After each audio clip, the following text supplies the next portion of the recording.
እንደሚታወቀው የኢትዮጵያ የአረንጓዴ አሻራ መርሃ ግብር በአይነቱ ለየት የሚያደርጉት ጉዳዮች ቢኖሩም ተመሳሳይ መርሃ ግብሮች በዓለማችን ላይ የተለያዩ ሀገራት በተለያዩ ጊዜያት ተከናውነዋል። መላ የሀገራቸውን ሕዝብ በማስተባበር ውጤታማ የደን ተከላ ፕሮግራም ካካሄዱ ሀገራት መካከል ታዲያ ሀገራችን ኢትዮጵያ፣ ቻይና፣ ሜክሲኮና ህንድ በቀዳሚነት ይጠቀሳሉ። እነዚህ ሀገራት ከፊሎቹ የተመናመነውን የሀገራቸውን የደን ሽፋን ቀድሞ ወደ ነበረበት ለመመለስ መሰሎቹን ፕሮግራሞች ሲያከናውኑ፣ ከፊሎቹ ሀገራት ደግሞ የበረሃ መስፋፋትን ለመከላከል ይህንን እርምጃ ወስደዋል። ከቅርብ ጊዜያት ወዲህ ደግሞ የደን ተከላ የአየር ንብረት ለውጥን የምንከላከልበት ተፈጥሯዊ መፍትሄ ተደርጎ መወሰድ መጀመሩን ተከትሎ አዳዲስ የዓለም ሀገራት መሰሎቹን ፕሮግራሞች መተግበር መጀመራቸውም ይነገራል። ዘነበ ኃይሉ በቀጣዩ ዘገባው ከሀገራችን ባሻገር በዓለም አቀፍ ደረጃ የደን ተከላ ፕሮግራሞች አካሂደው ውጤታማ የሆኑ ሀገራትን ያስቃኘናል። ተከታትለን እንመለስ።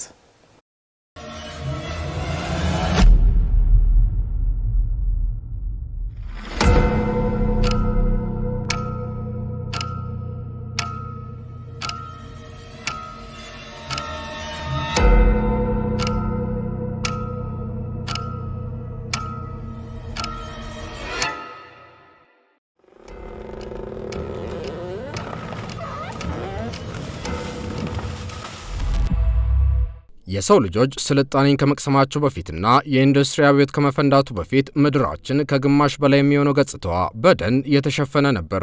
ከዛሬ ሺህ ዓመታት በፊት ምድር 50 በመቶ ጥቅጥቅ ባለ ደን የተሸፈነች እንደነበረ መረጃዎች የሚያሳዩ ሲሆን አሁን ላይ በሰው ልጆች አማካኝነት የደን ሽፋን ተመናምኖ ዓለማችን 31 በመቶ ብቻ የደን ሽፋን ቀርቷታል።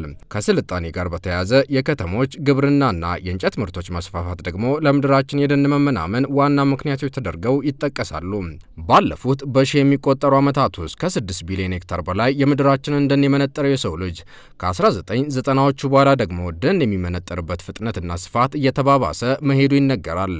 ከ1990ዎቹ በኋላ በመቶ ሚሊዮኖች ሄክታር የሚቆጠር ደን ሲጨፈጨፍ ከዚህ አሃዝ ውስጥ 88 በመቶ የሚሆነው የደን መጨፍጨፍ ደግሞ የተከሰተው በምድራችን ወገብ አካባቢ ነው።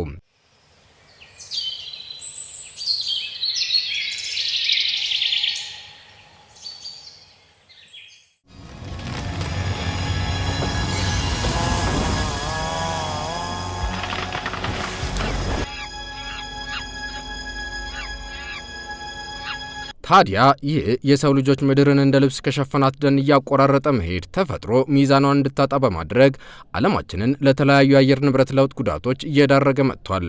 የተለያዩ ሀገራት ይህንን ችግር ለመዋጋት እንደ ዋና መፍትሄ የወሰዱት እርምጃ ደግሞ ሀገር አቀፍ የደን ተከላ ፕሮግራሞችን መተግበር ነው። ከነዚህ ቀዳሚ ሀገራት መካከል ኢትዮጵያ አንዷ ስትሆን ኬንያ፣ ሴኔጋል፣ ማሊና ቡርኪና ፋሶ ሌሎች ከአፍሪካ ለአብነት የሚጠቀሱ ሀገራት ናቸው። ጎረቤት ሀገረ ኬንያ እስከ ፈረንጆቹ 2032 ድረስ 15 ቢሊዮን ዛፍ መትከል ብሔራዊ ንቅናቄ እያከናወነች ሲሆን ዋና ዓላማውም የሀገሪቱን የደን ሽፋን ማሳደግና የአየር ንብረት ለውጥን መዋጋት ናቸው። በአፍሪካ የደን ሽፋንን ለማሳደግ ጉልህ ስራን ካከናወኑ ሀገራት መካከል ሴኔጋልና ማሊም የሚጠቀሱ ሲሆን ሀገራቱ የሰሃራ በረሃ መስፋፋትን ለማቆም የደን ተከላ ፕሮግራሞችን እያከናወኑ ይገኛሉ። ሁለቱ ሀገራት ይህንን ፕሮግራም ከመጀመራቸው ቀደም ብሎ ደግሞ ቡርኪና ፋሶ የደን ተከላ ፌስቲቫሎችን በማካሄድ ለምግብነትና መድኃኒትነት የሚውሉ በሺዎች የሚቆጠሩ ዛፎችን መትከል መቻሏ ይጠቀሳል። Utiliser ces immenses potentialités pour développer l'Afrique parce que notre sous-sol sont riches.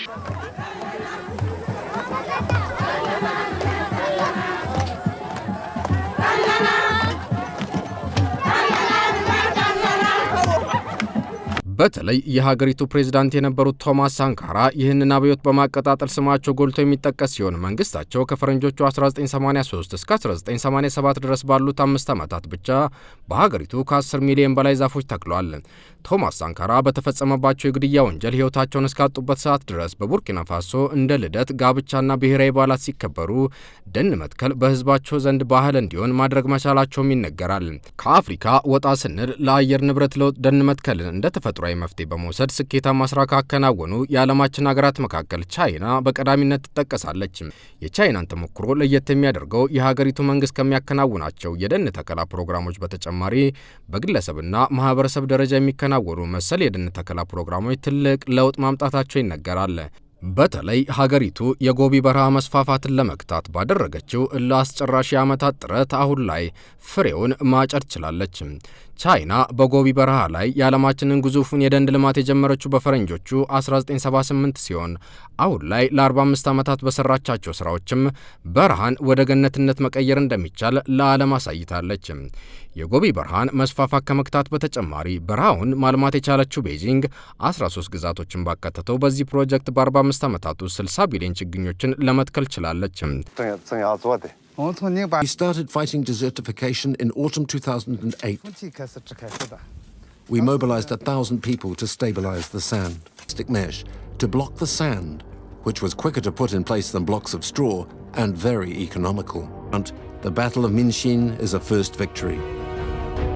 To win the war, a program of reforestation launched in 1978 led to the plantation of 30 million trees, the equivalent of the land surface of Great Britain.